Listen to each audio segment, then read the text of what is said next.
علی شادمان شاتوته. خب میخوایم از شما بپرسیم اول خودتون رو کامل و جامع معرفی کنید. سیاوش هستم، شعبانپور. مدتیه که قلم میزنم در راه هنر این مملکت، هنر مظلوم و مطلوب این مملکت برای سینما، جامع ترین هنر هفتم. حالا شما بپرسید ما برای چی اینجا هستیم. شما چگونه آشنایی با علی بامشی، علی سادنلی، علی سوپرماسی، علی آیدنتیتی و در آخر علی بی دارید؟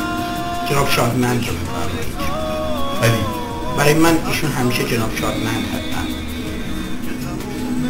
شخصیت ایشون اگر از باب فیلم علی بی is going یا علی بی میرود بخوایم بررسی کنیم، حضور محو ایشون در اون فیلم، در پس زمینه فیلم.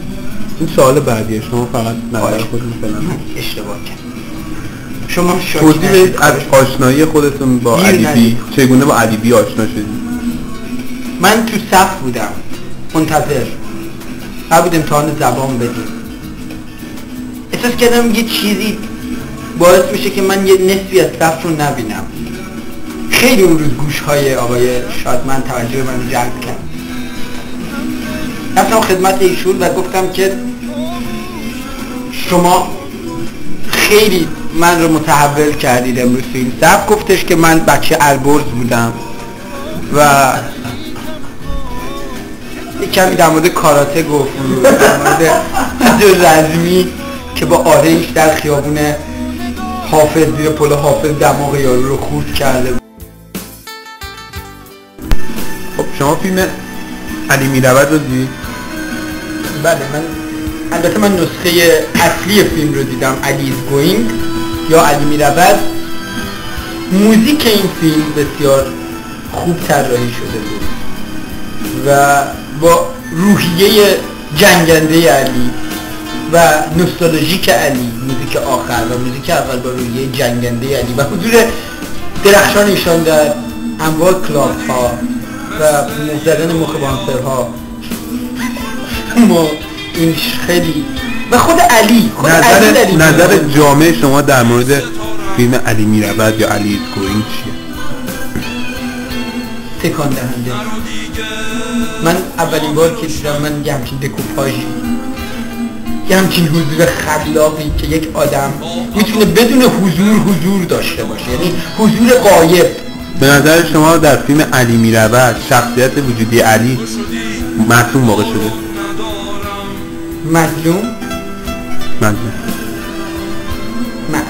واقع شده. همیشه معصوم. نقطه انتقادی در مورد فیلم دارید؟ محمدش کم بود. محمدش اگه بیشتر کنیم ما ممنون میشیم. صحبتی با تهیه کنندگان فیلم دارید؟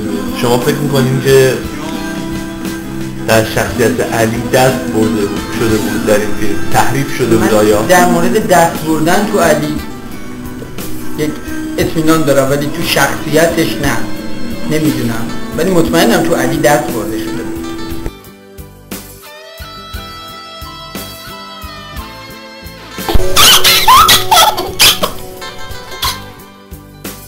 علی رو من رو قلل تو ابرا میبینم، همیشه ابرا رو میبینم دور کله علی.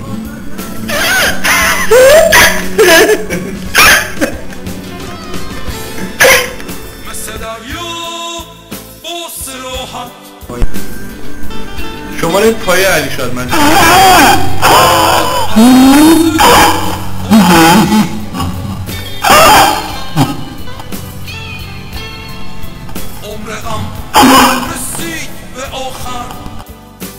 علی رو توی جمله احساسی تعریف کنید. علی برای من شاید فریاد خشم باطنی، علی وحشت ارتفاع، علی ترکیدن یه هندوان هست وقتی که آقا نگیر دیگه نمیتونی چه تشابهی توی علی و هندوانی هر دوتاشون رو خواهش که بزنی میتونی چه تشابهی توی ترکیدن هندوانه از سادگی علی می‌بینی سادگی علی همیشه اندازه ترکیدن هندوانه خالص اگه از وقتی دندونای علی تخم هندوانه من دیگه نمیتونم دیگه داره تموم میشه.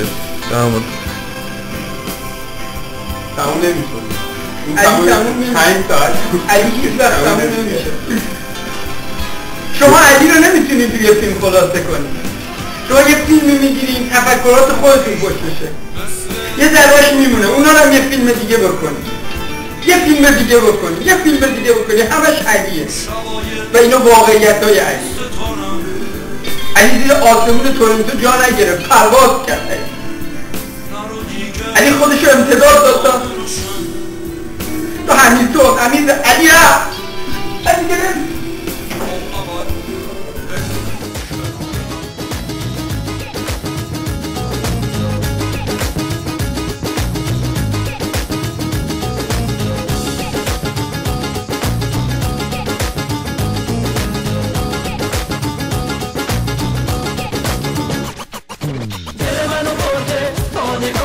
میمیرم واسه اون شکل ماهش میدونه که شب و روز خواب ندارم سر کوچه میشینم چشم راهش دیگه با من کار نداره چی شده که منو دوست نداره نمیدونم که چرا قهر با من مگه توی سینه دل نداره حالا میگه نمیخوامت دیگه برو نمیخوامت دیگه نمیخوامت برو نمیخوامت حالا میگه نمیخوامت دیگه برو نمیخوامت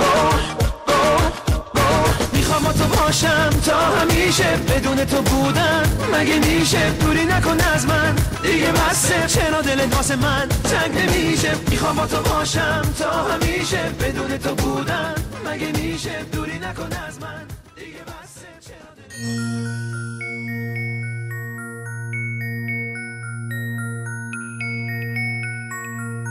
هم سفر خاموش من بانوی آبی پوش من ترانه های درد تو زمزمه کن در گوش من هم سفر خاموش من بانوی آبی پوش من ترانه های درد تو زمزمه کن در گوش من